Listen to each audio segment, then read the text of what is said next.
and welcome everyone. So I just wanted to make a quick video today on why the story of the rich man and Lazarus, as told by Jesus in Luke chapter 16, offers no proof for the doctrine of eternal torment or evidence for the hell of much of modern Christianity, even though this passage is one of the most often quoted when people talk about hell in the Bible. So, even though most people are probably already familiar with the story, just real quick for those who might not be. The story of the rich man and Lazarus can be found in Luke chapter 16 in verses 19 through 31, and it's about two men, one who was very rich and enjoyed an easy life of fine food and fine clothing, and the other, a beggar named Lazarus, who laid at the rich man's gate. And with his body full of sores, all the beggar could hope for was to catch some of the crumbs and scraps which fell from the rich man's table. And in the story, both men die, and in death they have a complete reversal in their fortunes. In death, Lazarus is taken by the angels to the very bosom of Abraham, where he's comforted. And in sharp contrast about the rich man we read, "The rich man also died and was buried.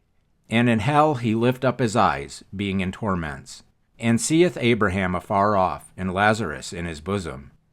And he cried and said, Father Abraham, have mercy on me, and send Lazarus, that he may dip the tip of his finger in water and cool my tongue, for I am tormented in this flame."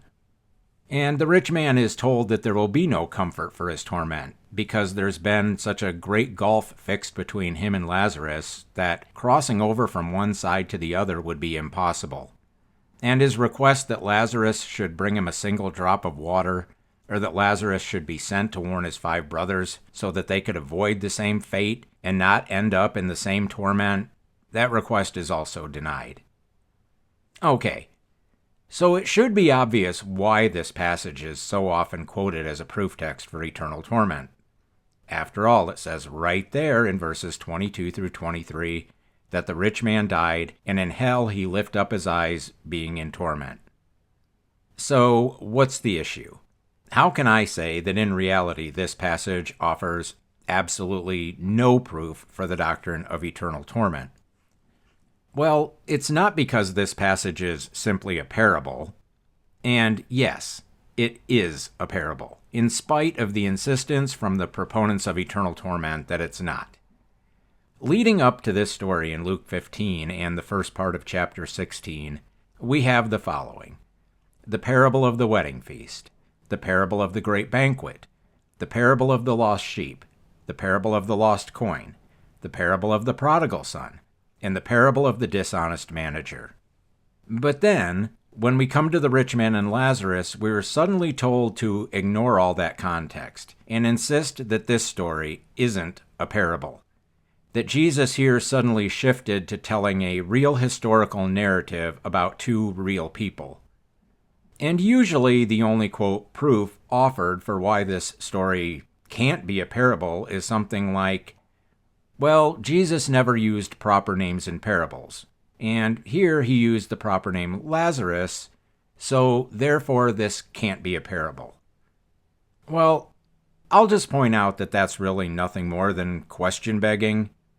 I mean, at most, it might prove that Jesus only used a proper name in this one particular parable, but I think a safer route might be to consider asking why it might be that Jesus used the proper name Lazarus here in this particular parable. But regardless, the fact that this story is obviously a parable isn't the main reason why this passage fails as a proof text for eternal torment. You can go ahead and believe the story is a literal account of two real men in history if you'd like, and this passage still could never be a proof text for an eternal hell.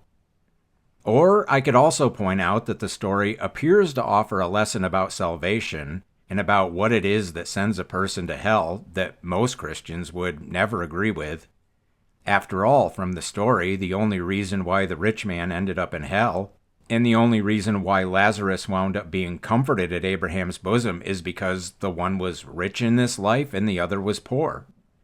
Does having nice clothes and plenty of food damn anyone to hell? Does being a poor beggar guarantee salvation in the afterlife? This story doesn't contain one word about getting saved, repenting, confessing your sins, accepting Jesus as your Savior, etc. In other words, the story doesn't contain anything like the picture of salvation or damnation that Christians usually have in mind when they quote this passage. But none of that matters very much, because again, that's not the main reason why this passage offers no proof of eternal torment. No, the real reason why this passage could never offer proof of eternal torment is because the, quote, hell in this passage simply is not eternal. In verse 23, where it says of the rich man that in hell he lifted up his eyes being in torment, well, that word for hell there is the Greek word Hades. So, what's the issue? Well, it's simply this. Hades is not a place of eternal torment. Even if you insist that one should take this whole story literally, if Hades, or the hell of this passage, isn't actually eternal, then this passage could never be about eternal torment. And that's something that's seldom mentioned or completely overlooked when people try to use the story of the rich man and Lazarus as a proof text. Christians actually believe in two different hells. They believe that when the wicked or unsaved die, they first go to a temporary hell, a sort of holding place of torment before the resurrection and the last judgment. And it's only after the unsaved are resurrected, and after the final judgment, that the wicked are finally cast into the eternal hell, where they will then be tormented forever. So the problem for those who try to use this story as a proof text for eternal torment should be obvious. In Luke 16, the rich man is not being tormented in their so-called final hell after the resurrection and after the last judgment. No, he's in the so-called temporary hell, or Hades. And say whatever you want, by definition, a temporary hell, no matter how you think of it, is not a place of eternal torment. Now, someone may think that this is just splitting hairs, but it's actually an incredibly important point.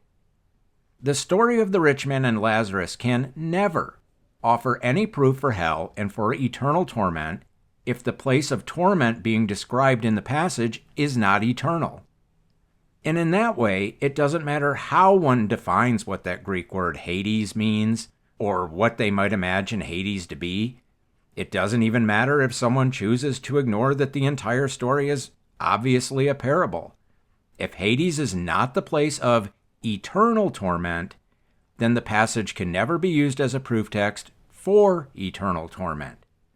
And that the dead, whether conscious or not, or literally tormented there or not, that they don't remain in Hades for eternity is clear from the Bible.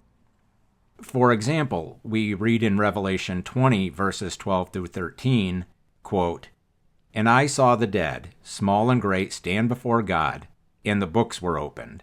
And another book was opened, which is the book of life. And the dead were judged out of those things which were written in the books, according to their works.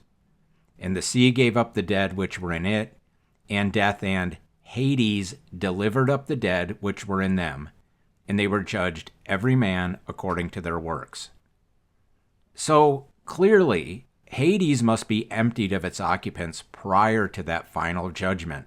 Whatever the condition of the dead may have been in Hades prior to the final judgment, by definition, that condition only lasts until Hades gives up its dead at the last judgment. The rich man gets out of his hell, or Hades, prior to the final judgment. But I can already hear the protests. Surely someone is thinking, yes, but it says just 2 verses later in Revelation 20:15 that whosoever was not found written in the book of life was cast into the lake of fire. So, take that, heretic, the wicked will be tormented forever. Well, whether or not Revelation's lake of fire represents a place of eternal torment, and spoiler alert here, I don't think it does, but whether or not that lake of fire is an actual place of eternal torment is an entirely different question. But this distinction between Hades and the lake of fire only serves to illustrate my point. Christians actually believe in two hells. And if to them the lake of fire is the real place of eternal torment, then Hades, where the rich man went, certainly can't be. And that being the case, it's just not very honest to use that story as a proof text for eternal torment, something it cannot do by definition. So, if Christians really believe that the Bible teaches eternal torment, they need to stop quoting this passage from Luke 16 and find some better proof texts. So, the point of this video isn't to offer a detailed discussion of what I feel is the true meaning of the parable of the rich man and Lazarus. I have written a detailed article on that, which is available on the Harvest Herald website, and I'll put a link to that down in the description for anyone who's interested in learning more. No, my point for now is just to show that it matters very little what you think about the story of the rich man and Lazarus, whether you think it's literal or figurative, whatever you think Hades is, however you interpret the passage. None of that matters. If people don't remain in Hades for eternity, then the story just is not and cannot be a proof text for eternal torment. So anyway, I think I'm just going to wrap this up here, even though I know this is going to seem extremely out of character for me to actually produce a short video. So again, if you'd like more information about the true interpretation of the rich man and Lazarus, check out the link below. And I'll also include a link to our work, A Challenge to the Doctrine of Eternal Torment. And in that, I discuss all of the major proof texts, including those about Revelation's lake of fire, and show that when carefully considered, none of those passages actually offer any proof for the doctrine of eternal torment or for the hell of modern Christianity. So again, if you found this brief video useful, I always genuinely appreciate a like or a comment. And if you'd like to see more content like this, please consider subscribing to the channel. And with that, and once again, this is David with the Harvest Herald, and I hope to catch you all again real soon in the next video.